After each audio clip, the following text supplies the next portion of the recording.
Wholeness, welcome to Notes of Nara. My name is Naja Rashida here, and we're going to continue with the topic of inner child. And we're going to speak on resentment, how to fill what is empty and empty what is full. Recently, I shared with you that there was a passing of a relative of mine that was very dear relative to my father's side of the family. And, with that whole experience, which I've been to several funerals, the celebration of life, and throughout my life so far at my age. So death isn't something brand new, but it doesn't make the transition or grief or the whole thing any easier. I think it's just you get better at handling it, obviously with age. And also, the type of relationship you hold with the person who has, transitioned beyond the vessel, beyond our physical form. And one thing I will say that I've felt so pulled and so called to talk about, or I've noticed, is a lot of the time the injured parts of ourselves, the injured child, the wounded child, the abandoned child, the orphan child, the fragmented child, the magical child, the mystical child, the universal child. We all have the inner child within us. And an issue that I find, which I will very much get into next month, the month of March, is the dealing with the resentment that builds over time. I believe it's a phenomenon that manifests into a phantom, if you will, that really obstructs the human psyche.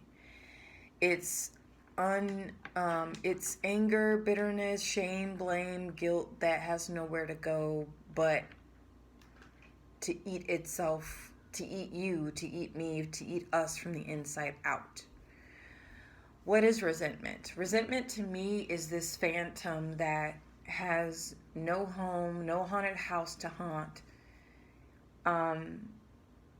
And the perpetrator of the wound, the people that are the cause of such a strong emotion, are no longer alive or in your vicinity, or they're not in your focal point. They're no longer in your space to where you can hold a conversation, to where you confront them, right? And in my nature, I am one where I love to process things on my own. I don't necessarily need to confront someone on their evil deeds that they've committed towards my person or my heart or my human experience. I take accountability for my life. Easier said than done. Resentment, holding on to childhood resentment, holding on to hurts that have no place to go, but it fuels the phantom in you. It fuels the resentment in you, the spirit of resentment. It's like a bitter pill that it tastes too bitter to hold onto your tongue, and it's too hard to swallow, so it just stays there in your mouth.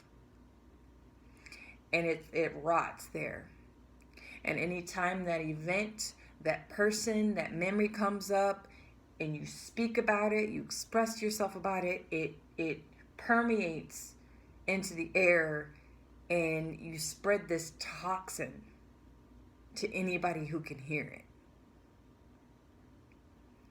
It eats away at a person's spirit. It is our responsibility to learn how to empty the cup. We all have this cup of abundance, cup of prosperity, cup of gratitude, cup of generosity. And there's a point in our adulthood where you have to empty the cup. You want more out of life. You want to experience more prosperity, gratitude, generosity, love, kindness, support. You have to let go and empty the cup full of bitterness and resentment, shame, blame, guilt. It's so very interesting. My aunt's dying words, she was in the process of dying. And, for some individuals, there's dementia, especially in old age, there's dementia. You come in and out of self-awareness because the body is dying. The body, the soul is preparing to leave the vessel. And, she was gifted almost 9 decades of life on this planet. So she was in and out. Clarity was something that was temporary. But in one of the visits in the hospital, my father was there. And she said to him, "I am dying. What's all the fuss?"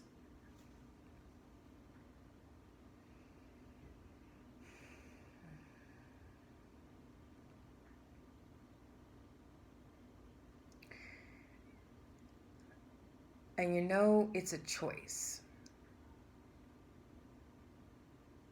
When you're working with accountability and responsibility and self-healing, you come to a place of choosing. You can hold on to a full cup full of bullshit, hurt, trauma, pain, shame, guilt, unforgiveness, or you can pour that shit out and see what the universe, see what life, cosmos has in store for you. See what your soul has to share with you.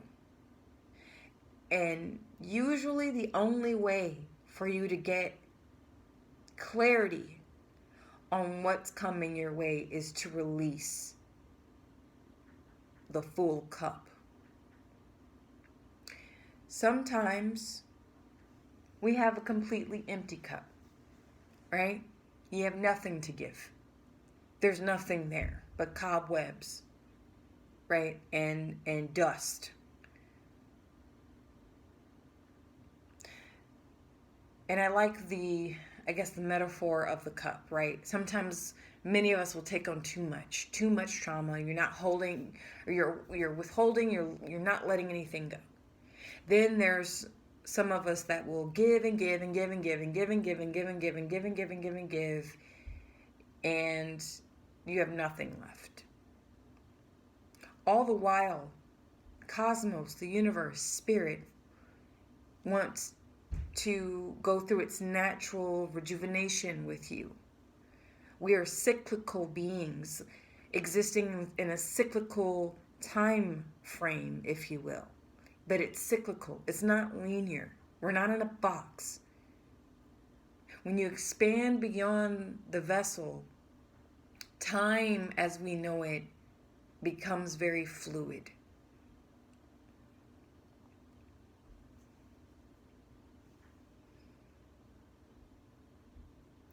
When the cup is empty and you're trying to come from that space,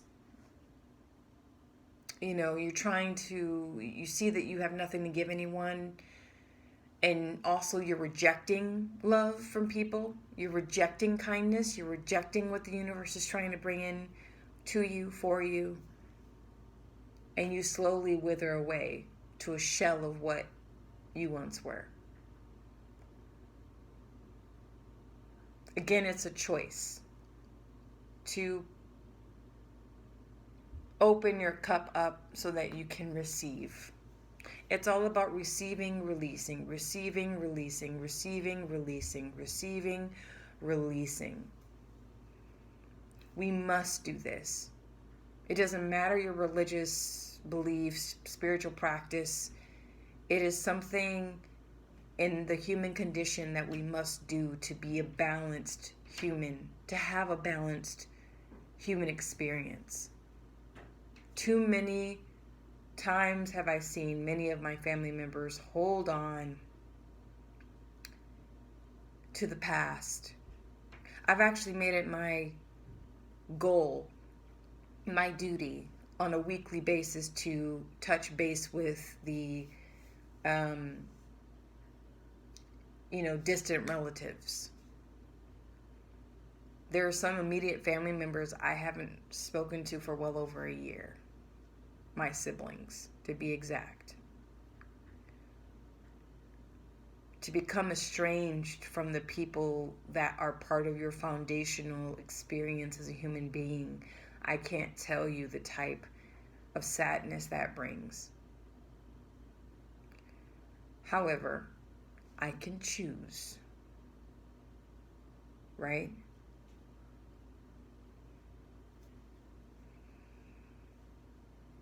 I rather leave this world knowing that I put some effort into making an attempt or connection to people that I love and not hear back from them than always holding on to my own judgments, reservations, trauma, reasoning, trying to, rational or, try to ration my way out of having to talk to them, having to deal with them.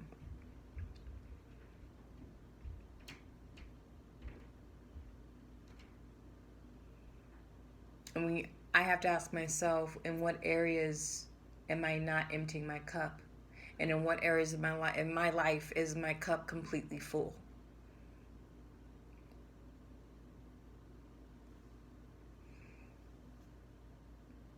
Self-honesty is the best policy.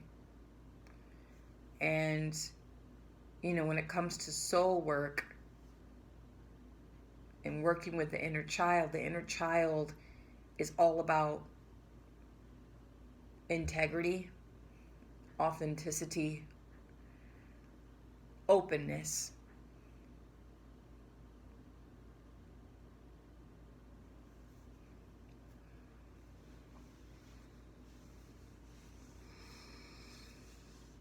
I just woke up from another nap. I've just been, sleeping and rejuvenating this past weekend. It was her funeral a few days ago, Friday, on Valentine's Day. And I haven't really gone out. I've just been staying in, cooking at home, eating at home, trying to self-motivate to get through grad work.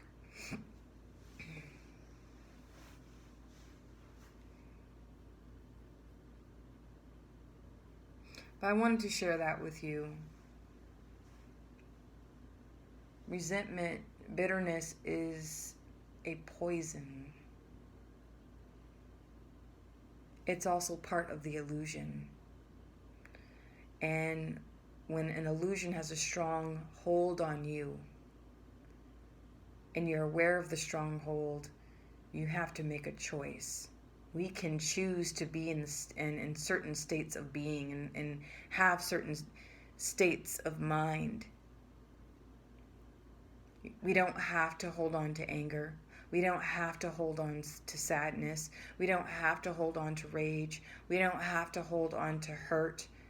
We don't have to hold on to our triggers. Let it go. What will happen to me? Ask yourself, or ask the universe, your soul, your spirit, your God, whomever, what will happen to me if I let go of my bitterness? What will happen to me if I let go of my resentment? What will happen to me if I let go of this trauma in my cup? Instead of drinking from this poison, why not? What will happen to me if I dump out my cup? Oh no, I will have nothing No bitterness, no cup of bitterness to drink from.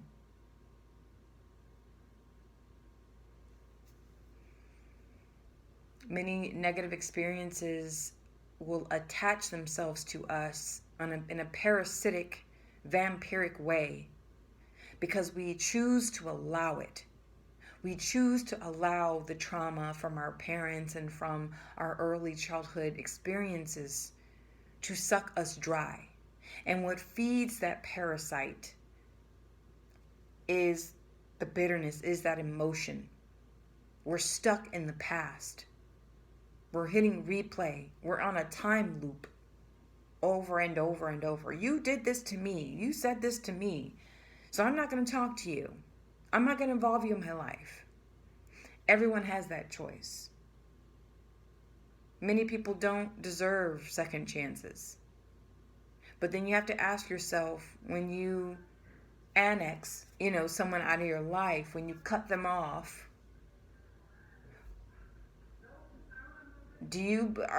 have you resolved that parasite from your being? Because you can cut someone out of your life for decades, not speak to them, not involve them in your life. You're not involved in their life, but you're still holding on to that bitterness, that resentment, that anger, that torture.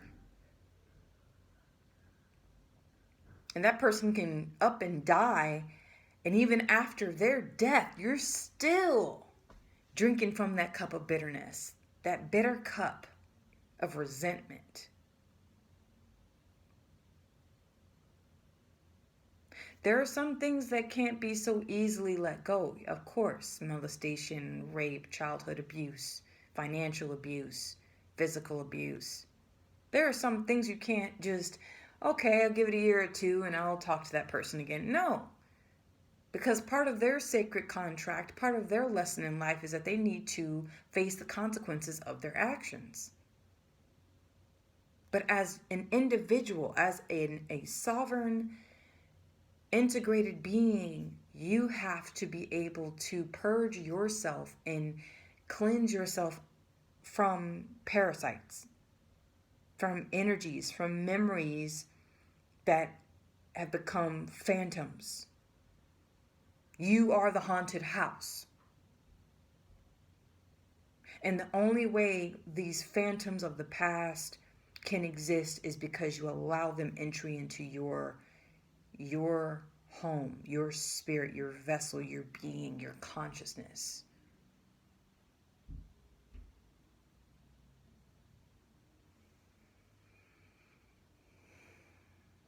I was speaking to a very good friend of mine. He's my father's age. He's in his late 60s. And if I told you about like my friend group, it's very diverse, it's very mixed, very few people. But anywho, we were on the subject of death the other day in a conversation yesterday. And, we both talked about our own personal mortality, our wishes, and it dawned on me how healthy it is to talk about death, how important it is to talk about the end of your existence, your physical existence in this world. And he said something to the degree of in his Sufi practice, that we spend our life, it's better to prepare. No, he said it's better to die before death. Face death before dying. And no, I'm not talking about being morbid, not living your life. Like, really get hold of those phantoms.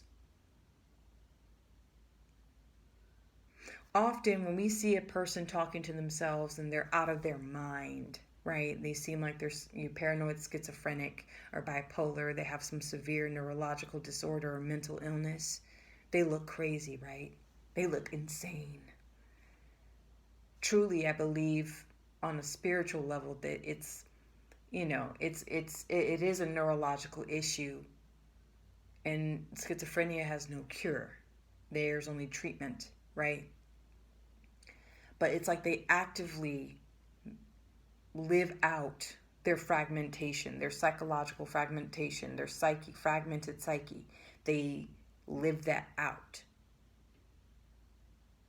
Many, many human beings are just as imbalanced.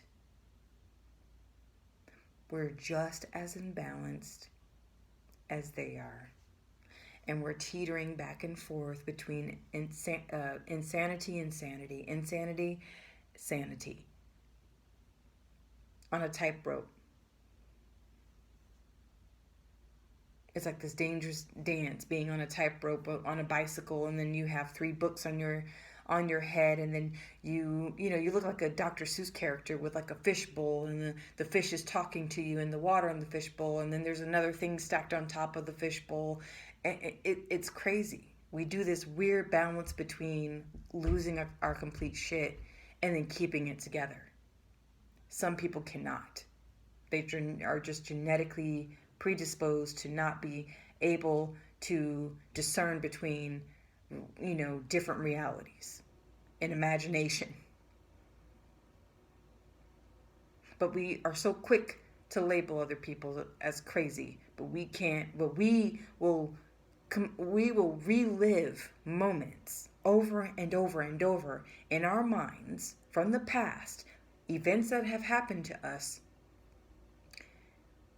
knowing that we can't change it. I thought that the definition of insanity is when you commit an act hoping that the result will change, but the result doesn't change, but you keep doing it over and over and over and over and over again.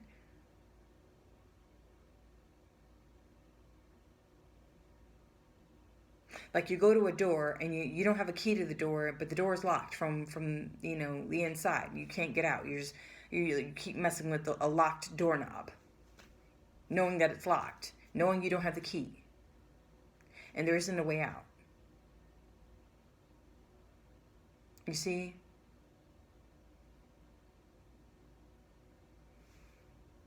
We will suppress and suppress and suppress and suppress the truth, a truth, meaning we can choose. We over-identify with our sorrow. We over-identify with our trauma. We over-identify with this happened to me. We over-identify with the victim. And the victim archetype will trap you. It will suffocate you. It will drink from the cup which should be giving you prosperity and growth and manifestations and dreams and imagination and creativity. But yet it's toxic. It's old, moldy water.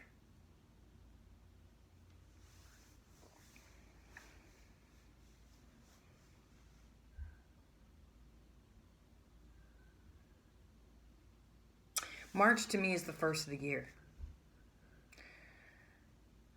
Yes, we follow the Gregorian calendar, but March is actually the first month of it's the new year.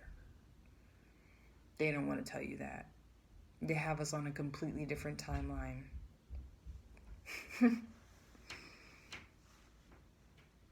So with that, I'm going to end this video here. Look out for more posts. I know this is a little bit later, but it's just been hard for me to be motivated. I'm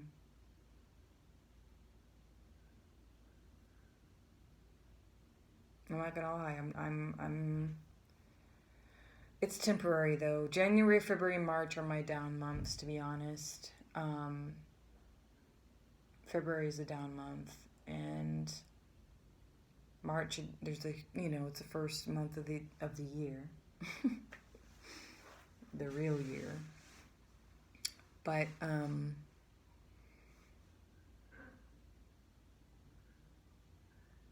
I just wanted to share that with you, and let me know how you feel, how you think about that. I'm gonna get this grad work done and finished and uploaded and